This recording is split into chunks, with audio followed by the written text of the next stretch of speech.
Yeah, hi, hello, and good evening, everyone. Welcome to Paytm Money Talk. And the topic for discussion today is investing on in innovations. I'm Neeraj Gogoi, your host for the talk, and this talk is powered by Paytm Money. Now, this is a very interesting topic, of course. Very excited. I'm sure all of you are excited to know more about how to invest on innovations. In fact, before I start, I'd like to give you a small brief about what the Paytm Money Talk is all about. Now, we have been conducting these talks for last 2 years, and the basic idea is to bring in new concept, new strategies, new methods, new instruments, which can really improve your trading and investing game, right? So today in that series, we have got investing on innovations. As you know, like innovation is something, startup innovations are something great nowadays. All the richest people in the world, in fact, all the people who have created huge wealth in this country as well, they have made lots of innovations in terms of inventions or innovations. So yes, today we are going to discuss on this particular topic. In fact, there's an NFO that is coming up by ICICI Prudential, and with us, we have got Mr. Chintan Haria. He'll be joining after this small video that we are going to play now.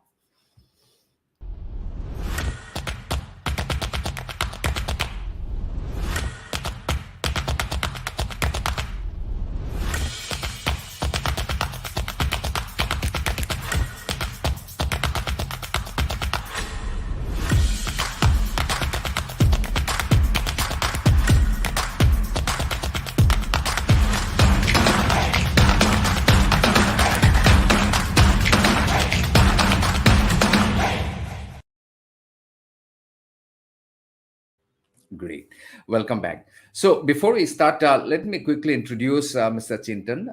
Chintan is a product development and strategy at ICICI Prudential Asset Management Company. Chintan joined ICICI Prudential AMC in October 2005, and he anchors product development and strategy at ICICI Prudential, where he is responsible for driving new and existing products and working closely with respective teams to augment the business growth. He successfully managed portfolios including ICICI Prudential Arbitrage Fund, ICICI Prudential Long-Term Equity Fund, ICICI Prudential Childcare Gift, ICICI Prudential Equity Saving Funds. His core competence is, of course, equity research, portfolio management, market intelligence, strategic asset allocation of investors' wealth, and development of product across platforms, mutual funds, PNS, AIF, and index and ETFs. So it's a great pleasure to have Mr. Chintan. Chintan, welcome to the show. Yeah, hi Yeah, Chintan. It's thank great you. to have you here today. Thank you so much. Yeah, my pleasure always. I think this is my sixth or seventh Paytm talks. I'm always glad to connect with all the young as well as experienced investors who use Paytm money for their requirements. Thank you. Absolutely, absolutely, and in fact, we have been learning a lot from you in all the talks that we have done so far, and I think equally today is a very exciting topic that we have today, right? So, Chintan, as we go and discuss about innovations, investing in innovations, so first of all, we need to learn. In fact, every one of us, we need to learn what is innovation actually, and what is the difference between inventions and innovations, and how one can really create wealth by investing. And of course, I have seen your presentations and all. It has been happening for years together, and over a period of time, we have seen that lots of wealthiest, richest people in the world, they have created their wealth from the innovations. So, can you just take us through the entire whole process, what the inventions, innovations, and then investing in innovations?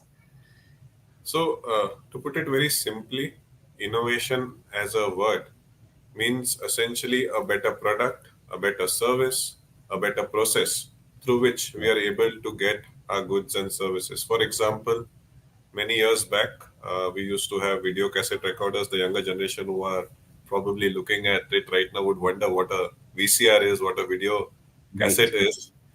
Then we had magnetic floppy disks, and then we had USB drives, and all of it now, because of cloud, is a distant past. So, innovation essentially can also be looked at, and it's like across sectors, across various industries, it is happening. We all are seeing a big change that is happening in the auto industry, for example, wherein we were used to internal combustion engines, which is petrol and diesel, and then CNG came in, which is a cleaner fuel, and now electric vehicles, which are cleaner in terms of their emissions. So, innovation is across sectors and themes. But if I have to define innovation, it's essentially the better product, better service, or better process, which allows a better experience to the consumer. And that essentially helps the companies to grow faster, the companies to take a larger market share. And eventually, when you grow faster or take a larger market share, you will become large. And as you mentioned, many of the innovation companies or many of the innovators have become much, much richer than others because of the fact that they've been able to innovate, they've been able to bring to the audience, they've been able to bring to the consumer something which is value additive to the consumer. And of course, they make money out of it. Correct. In fact, innovation is a continuous process, and in fact, if we have noticed in last few, probably few last decade or so, few years, the speed of innovations, the awareness have really have taken a huge momentum, isn't it? Yes, so if I have to talk about speed of innovation, I'll give you a number in terms Hmm. of see, innovation broadly has happened a lot in US, and if you look Hmm. at the data, because the Indian industry in terms of Indian markets or Indian history of Sensex and Nifty is not very long, but if you look at US, for example, the average age of a top 10 name in the US S&P 500 was 85 years, about 40, 50 years back. What I mean is that the top names were those companies which had 85-year history of being in business. This was Correct. about 40 years back. If you look at the Hmm. top 10 names today, there are Wow. companies which have 20, 25 years of history, right? So, the what you mentioned about innovation happening fast and the pace of innovation being very, very quick, it is also ensuring that the companies have to basically innovate very fast. Otherwise, they are probably losing their leadership position. And the top 10 names in S&P 500, the average median age is only about 20, 25 years. This used to be as high as 85 years. So effectively, those companies which were large remained large for very long periods of time. And then the technology change happened, the digital changes which we saw, the FANG stocks, etc. That led to those stocks becoming in the top 10, and they have an average age of 20, 25. Correct. And when it comes to investing, we know that the people who innovate new technology, of course, they go and start their own business.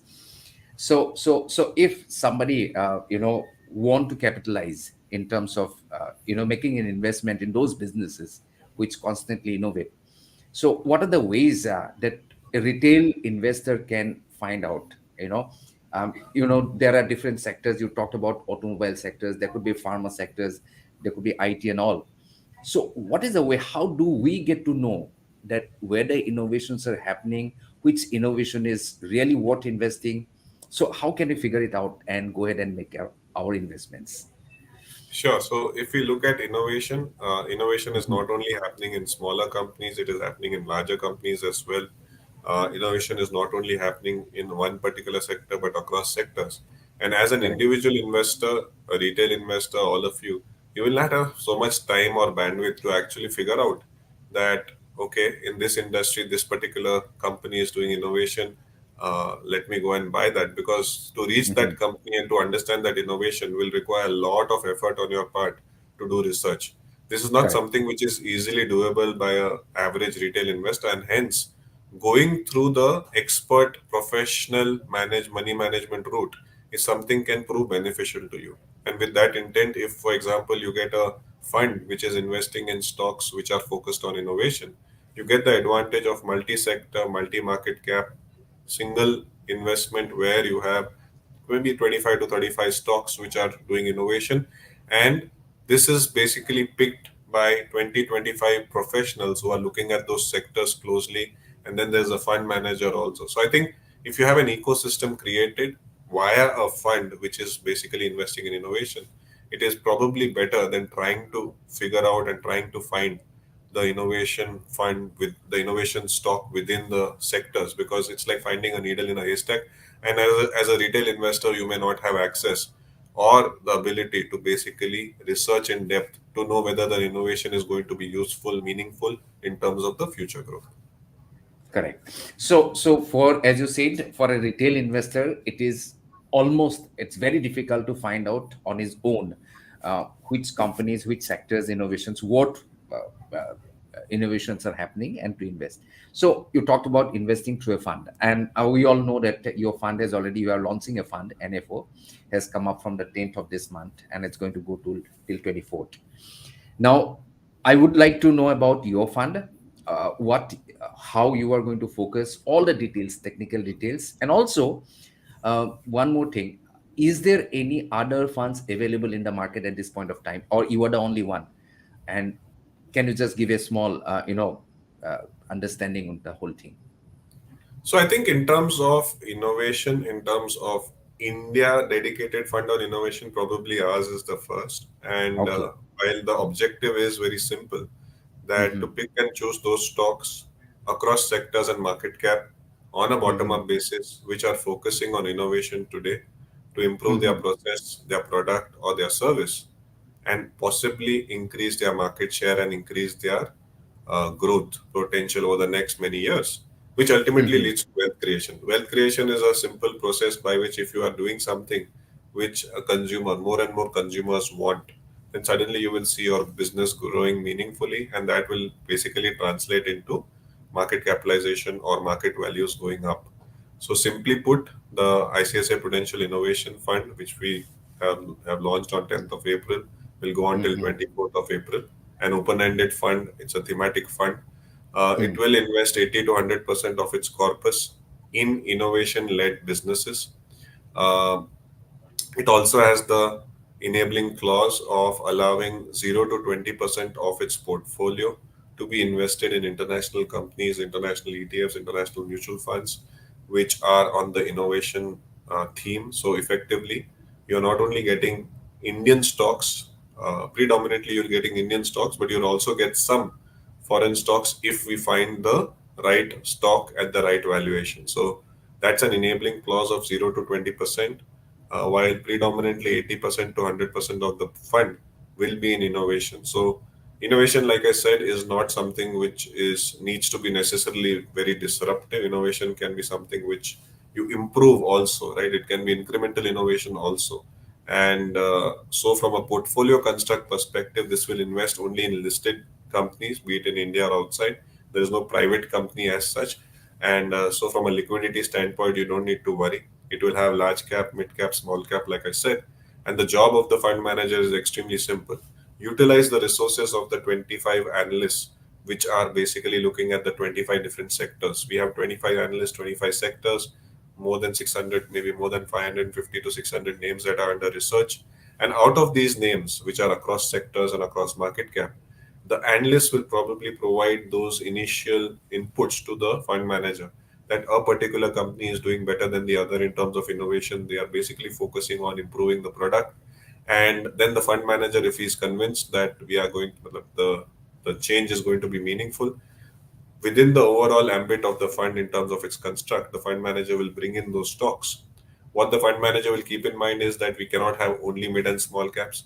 At the same time, we cannot have only one particular sector at a point of time. So there will be diversification of sectors, there will be diversification of market cap, there will be a large cap tilt. So all those risk measures, of course, will be taken care of, because we are cognizant of the fact that the investor in this particular fund is going to be the average retail investor, who is probably going to invest in this with a long term view, no doubt, but does not necessarily want too much of a risk riding on their money. So we will balance the risk and reward. And the key will be that on a bottom up basis, to pick those stocks which are investing in innovation today, so that their future growth becomes that much better. Correct. So yeah, again, in fact, I would like to request our viewers also, कि if you have got any questions, अगर आपका कोई भी questions हैं, please feel free, go ahead, type your questions in the chat box, and I'll place these questions for Chintan, and he would love to answer those questions. Now, as we understand, like it's going to be a thematic fund, it's going to be a multi-cap, different large, small, mid-cap, all different kind of companies will be involved. Lots of research is going to be. So what, again, somebody looking for investing in those this particular fund, so what should be the horizon that one should look for? What should be the, how long one should remain invested in this kind of a fund, if at all I want to do? Or again, secondly, if I want to do an SIP, can I do SIP here? Or if I have to do it, remain invested, so what should be the duration of my investment? So, it being an open ended fund, and like you had mentioned a little while back, innovation Mhm, is a continuous process. Innovation happens continuously. The companies may keep changing, the sectors may keep changing. It would be defense today, chemicals tomorrow, auto today, and simultaneously, multiple sectors may also go through innovation. So, from a investment horizon perspective, the longer your investment horizon, the better. We say that mhm, if you want to invest in equities, the minimum horizon that you should have is 3 years. Ideally, 5 years is even better. So, if you have money which is less than 5 years, or if you have money which you cannot keep for 5 years, ideally you should not invest in equities because equities is a volatile asset class. But if you have money which you can keep for more than 5 years, innovation or any equity fund, you can basically choose and invest because ultimately you'll get the advantage of growth of India through those companies in which the fund is invested. As far as SIP is concerned, you can continue or you can invest through SIP as well in the innovation fund because as as the fund keeps growing and as you've accumulated units across a time period, you will eventually mhm, get the benefit of the SIP investments over a period of time when the fund does well. So I I agree with you that SIPs is also okay. Lump sum is also okay. The only caveat is that you should have a longer term investment horizon, and also, as always, your asset allocation should be a well balanced, well rounded asset allocation based on your risk profile. So it should not be that you invest 100% of your money in equities today and suddenly tomorrow you have a need for money and you have to sell equities no matter what the valuations of equities are or no matter what the performance of equities is. So that's where if you don't need the money for 3 to 5 years, invest SIPs. You can do as low as these days the SIP amount is also quite low. So you can potentially start with an SIP also. So it's not dependent on how much savings you have. You don't need to have too large a saving, but you can do SIPs even of smaller amounts and accumulate units in the long run. So innovation is a continuous long term product. It's not something which is there today and only for 3 years, the shelf life that it lasts. And it being a flexi cap across market caps, across sectors, in terms of where it can invest, you don't need to worry about the innovation funds longer tenure investments. The fund manager would ideally keep basically changing the portfolio as per the mhm, risk and reward that they see in the various investment opportunities that they find. mhm. Okay, great.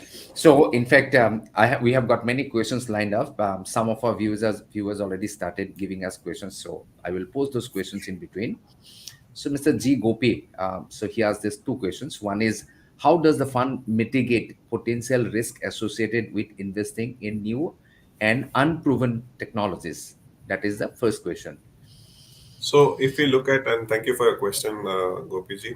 If we look at from a fund management perspective, as I explain the process, once the analysts tell the fund manager that these are the some of the names in innovation that we like and these companies are doing well, it will be the fund manager's responsibility to ensure the portfolio construct is in such a way that you don't end up having all the stocks which are in cutting edge, new age businesses or technologies which are not proven or are not profitable today but will become profitable at a later date. And then something changes, regulations change, and they go down the hill and they are not able to be profitable and their market value becomes zero.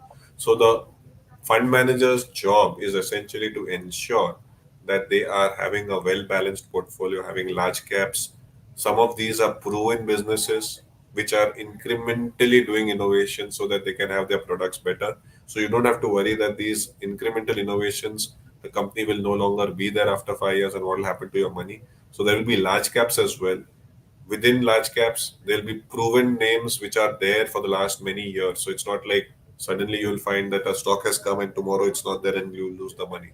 Don't think of innovation as something which is technology driven and it if something fails, your money will Mhm. completely go away. That's not how innovation or the way we are envisaging innovation. We are cognizant of the fact that there are retail investors investing in the particular product.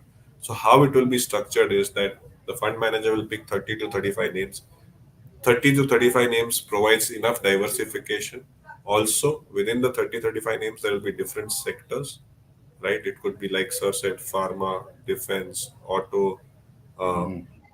even conglomerates, and also there will be large cap, mid cap, small cap. The risk of a sudden change in technology or a technology not working is much more in smaller names. So the weightages of those smaller names will be lesser. So at a portfolio level, the risk and reward will be taken care of by this allocation between large cap, mid cap, small cap, and across sectors. So you don't have to worry about unproven technology. And also, if a technology is unproven and the fund manager is not convinced that it should be part of the portfolio, just because they may be doing innovation, it will not come part of the portfolio. So, unproven technologies by itself will become a filter through which the fund manager will basically exclude the fund, because if it's unproven, then maybe it may not be worth taking the risk. At the same time, if it is unproven but it's something where there is a high conviction that this will work, then maybe at a lesser percentage of the portfolio, the fund manager may take a exposure. And if it gets proven, then that big re-rating that happens in the stock, the big jump that happens in the stock, will probably help the customers or will help the investors get that extra uptick in this fund. Thank you. Okay, great, wonderful. In fact, from risk return point of view, we have seen we categorize as a high risk or medium risk and low risk. So this fund can be categorized as high risk, high return. So, any equity fund by definition is categorized Mhm. as the highest risk category, which is the number six, the highest risk, because equities by definition are volatile, and if one stays for a longer period of time, that risks comes down meaningfully.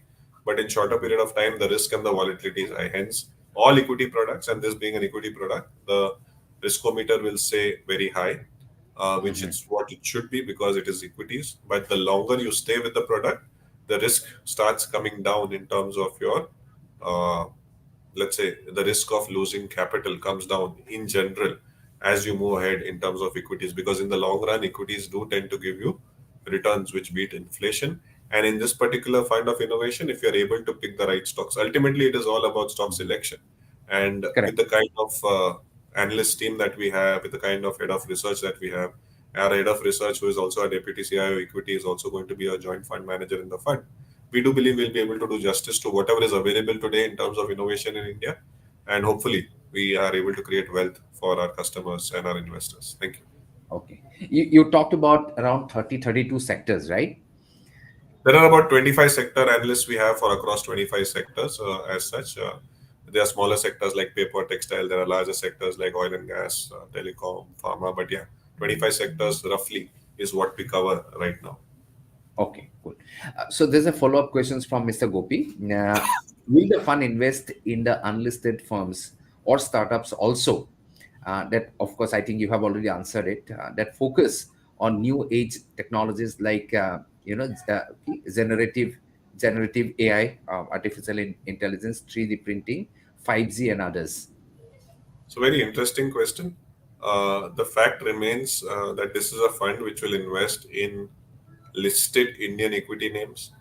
It is not intending to invest in startups because that's a job best done by venture capitalists. It is not intending to invest in unlisted equities also, because again, we are an open-ended equity fund. We would like to have liquidity for our investors, and within the listed space itself, there are so many opportunities that the risk and reward are very different when it comes to unlisted equity because there's illiquidity, and when it comes to startups because the risk which you mentioned in the previous question of unproven technologies is a lot more in startups. So both startups and unlisted will not be part of this particular portfolio. Um, the listed space is what we are predominantly looking at to invest in this particular fund. Okay, great. So again, coming from the return perspective, there's a questions from Mr. Albatros. So he's asking like the return of the fund is better than other funds which is available in the market. So probably kind of indications about the return he's asking about. So, if you look at returns of any equity product in general, they tend to mirror the GDP of that particular time period, the GDP growth of India of that time period. And if you're looking at a GDP growth of India, and to that, if innovation stocks can do better and we are able to pick the right stocks, then yes, you can potentially get returns which are better than GDP.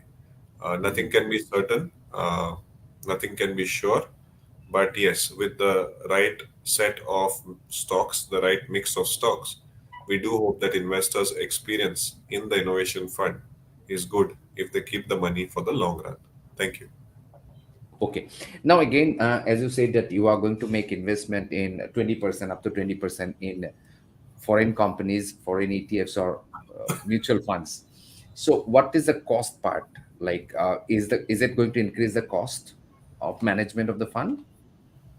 So, as far as international investing is concerned, we are not taking any extra inputs or extra uh, research from any entity for which we are paying, which would increase the cost of the particular fund. So internationally, already if you look at our many of our funds, we do have international invested stocks, right? So we are not new to international investing, and we will use our experience of international investing, although it's not as big as domestic investment experience which we have, but through the various research reports of foreign broking companies which we receive, plus the constant discussions which the fund managers and analysts have with experts in the field, with global experts as well.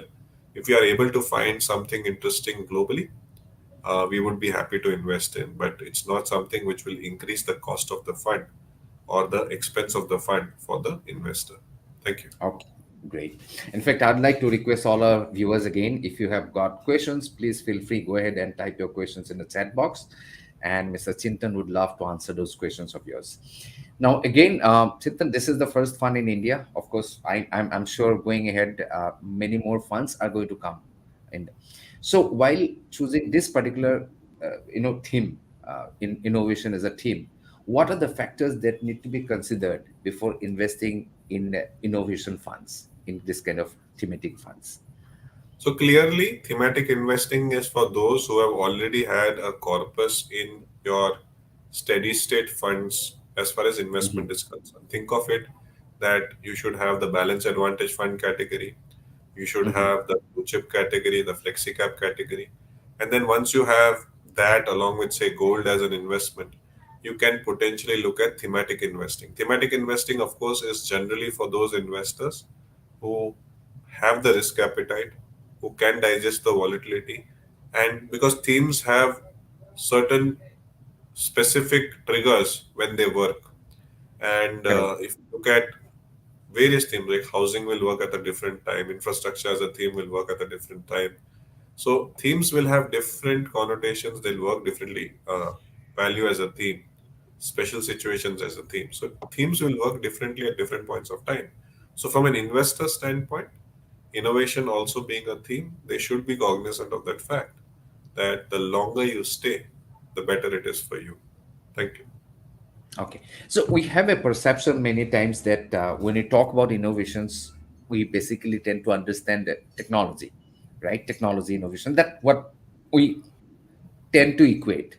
Now, as you said, it is not equal to technology. What you are going to do. So, can you again and can you just take us through what are the potential different kind of innovations, and just give us a broad understanding to the whole thing? So, some examples which will probably make investors clear that Yeah. innovation does not necessarily mean technology changes or technology companies alone.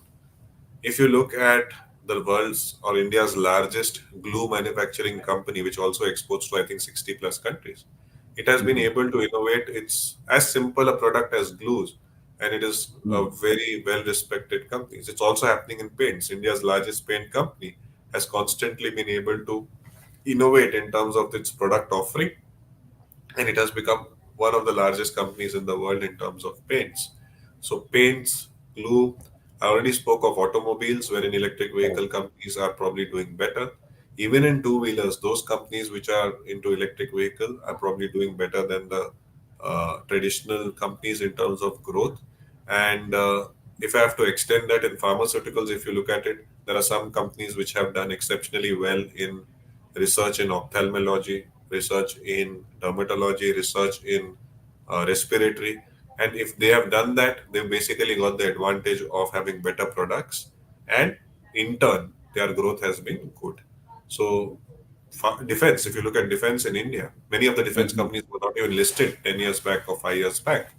But Correct. today we can boast of our own helicopters, our own fighter jets, our own naval ships or aircraft carriers. And all of this has been made possible by not just international technology, but also Mhm. indigenization and innovation at these companies' level. Because at a low cost, they're able to produce. And in fact, India has exported close to 14 to 15,000 crore of defense equipments in the last 12 months, which is itself quite unique because we were importers of defense, never exporters of defense in a very big way. So having such a large export of almost $2 billion or 14, 15,000 crores just Correct. shows that if a company is allowed to innovate, if a company is allowed to get the technology and indigenize it and keep innovating, then India can also deliver the best quality product at reasonable prices, even in manufacturing. So innovation is happening in manufacturing. Innovation has happened in telecom also. We've seen from 2G, 3G, 4G, 5G. So it's across the board. In fact, if you look at innovation 6 years back, 2017, Mhm. India had only 6 crore broadband users. Today, if you look at it, we have more than 80 crore users who have access to broadband because the innovation of bringing low cost broadband um, was done by a company, and it basically allowed investors or other allowed users to have access to broadband at almost I would say free or as cheap as possible. India's broadband or per GB rates for data are the lowest in the world, right? And that has helped Mhm. accessibility. And that has also changed the way we are basically functioning, right? Because data was available and digitization happened, today UPI has become what it is because it can be a street vendor to the largest corporation. Even today, the loan disbursement are being spoken of through UPI. So all this ecosystem is helping it. So innovation is across the board. It's not only in one sector, and there will be new and new sectors in which innovation happens. Because, like I said, innovation is simply having a better product, a better service, a better process, and that can happen in any sector and industry. And constantly, those companies which innovate, they become bigger and larger and remain relevant. And that's what we endeavor to do in this particular fund of ICICI Prudential Innovation Fund, to pick those companies so that you can participate in them and eventually benefit from their growth. Thank you. Very exciting. In fact, I'm sure because the government giving very special focus on innovations and startups, the speed of you know innovations, new technologies, new it's going to speed up even further. And again, I'm sure as India progresses towards $5 trillion economy, global economy, one of the most powerful, dominant economy in the world. So all this are going to create a huge, positive for this kind of investments, this kind of growth, right? Now, again, from an individual investor's point of view, if I'm thinking about investing now, what should be what should be the percentage of my investment that I should devote towards this kind of funds, thematic funds, and innovation funds in particular? So, in general, we say that thematic funds should not be more than 20% of your portfolio. And within Hmm. that 20%, I would believe innovation can be anywhere between 5 to 10% of your overall portfolio. So, it's a theme which has growth orientation, it's a theme which has its own beauty. So, 5 to 10% of your overall portfolio, you can have an Hmm. innovation. We always believe that the core of your portfolio should be balance advantage fund category, and then you keep building on to it with these themes or sectors and flexi cap and then small cap also, right? Many investors like small cap also. But yeah, 5 to 10% of your portfolio is a good number for the innovation fund to fit in. Thank you. Okay, now you yourself as an analyst and you have been closely tracking all the industry's developments, like asking which sector do you think is we are likely to see the maximum innovations? Any idea, like any insight that you can give So us I which? think I think chemical sector and pharma are something in which Correct. innovation has been constantly happening, and those two provide the highest possibility of innovation in my view. Hmm. Along with that, of course, there are other sectors, but this sector of pharma and chemicals seems to be a sector where there is a lot of Hmm. innovation happening, and possibly in India we can take the advantage of that in terms of a multi-year bull run in these particular sectors. Okay. Now, again, coming to how long one should be holding it or any exit, like, is there any exit that one should consider, one can consider, or when one should, exit from this kind of an investment? I think the exit decision is always very difficult. There is no rule, there is no science, there is no art, there is no education around how to exit or what is the best exit. But yeah, if you feel that you need money for some specific reason, and at that point of time the innovation theme has delivered exceptional supernormal returns and the theme Hmm. has become overheated, that is the time probably when you should take out money. Any theme which becomes overheated, think of real estate and infrastructure in 2008, think of Correct. technology in 2021, 2020, Mm. 2021. Um, any time that you believe that the theme has become overheated, maybe that is the time where you should take out money from the theme. Thank you. Okay, great. In fact, we are receiving questions from Mr. Albatros and Mr. Gopi as well. And also request other viewers, if you have got questions, please feel free. Go ahead, type your questions. So the question from Mr. Albatros is, mutual fund return is less than, or it's between 12% and 15% on an average. But the direct invest in the stock market is much higher. So why is it? So he's asking. So it's very interesting that if you look at the data which some of the broking firms present, the actual Mhm. experience of investors who are investing directly may not be as good as what probably this question is showing. Having said that, if someone does have the knack of picking the right stocks, they can Mhm. definitely do justice and earn money. That's what the largest investors in India at an individual level who have proved their mark have been able to do. So it's not to say that an individual investor cannot generate returns which are higher than a mutual fund, but it requires a lot of research, a lot of understanding, a lot of patience, and a lot of conviction, which most investors would not be probably able to have. And hence, for most investors, the mutual fund route, where they're getting professional money management, is something which will help them to participate in a sensible manner. Because many times we've seen, and my 18 years of history in the market has taught me that investors in bull run do very well.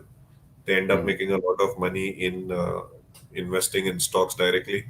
But when the tide turns and the companies which are weaker fall down, the investors end up having not such great companies in their hand, which basically brings down their overall return experience meaningfully. So it's a trade off that you should keep in mind. If you are capable enough of selecting the stocks, you should definitely go ahead and do that. The fun and the enjoyment and the happiness is extreme, I'm sure, when you're able to succeed yourself.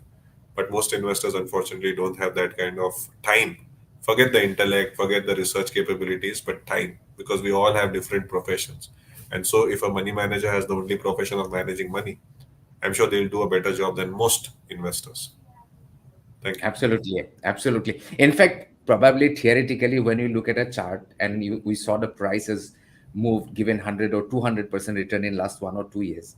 So it is looking back, we can say that yes, I could have made this much of return, but had I invested actually, uh, the return could have been completely different because, as you said, understanding and skill. Investing needs a very, very special skill. And I think, yeah, thank you so much for answering that question. Now, there's another question from Mr. Gopi. Will the fund invest solely in Indian listed companies, or will it also consider investing in internationally listed companies? I think you have already answered that question, So, but but quickly again, I'll if you, answer. The fund yeah. basically has the mandate, because it's a thematic fund, to invest minimum 80% in the theme, which is essentially innovation. And Mhm. 80 to 100 is the investment which will happen in the theme. Out of that 80 to 100, 0 to 20.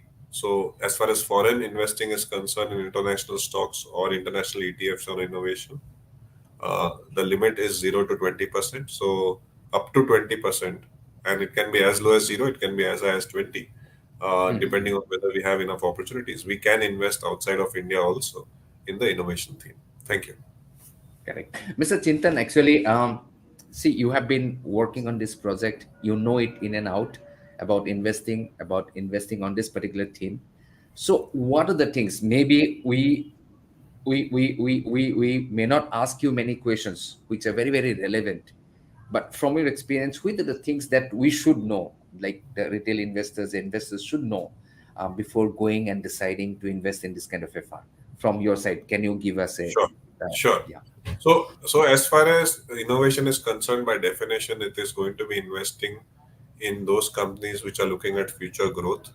So by yeah. definition, the valuations of these companies are not going to be so cheap that you have in, say, Mhm. value funds or special situation funds, which where that fund is going through a temp or the stock is going through a temporary problem. Here it is Correct. about stocks which are doing well and probably are going to do well in the future by Hmm. innovating. So one thing which you should keep in mind that it is a growth oriented investment strategy, and to that Correct. extent the valuations of the underlying portfolio may not be Hmm. necessarily very low.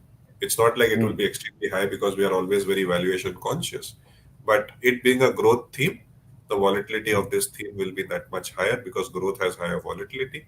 And if we look at from an investor return experience, you're right that because you're taking slightly higher risk of having companies which are in innovation, which can potentially have a higher volatility, you will or you should expect slightly higher return than a normal fund which is doing a diversified investment approach. So the objective of the innovation fund is that if you are investing in tomorrow's growth leaders which are innovating Hmm. today, you should be able to get a slightly higher return with probably slightly higher risk also because if what if innovation fails. So it is a Hmm. calculated move, and hence I said that of your overall 100 rupees that you have invested in equity, 5 to Hmm. 10% you can think of investing in innovation. Thank you.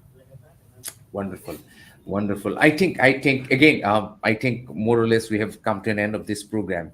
Uh, Final words before we close. In fact, I would like to request once last time to all our viewers, if you have got any questions, please feel free. Go ahead, type your questions and your closing comments, Chintan.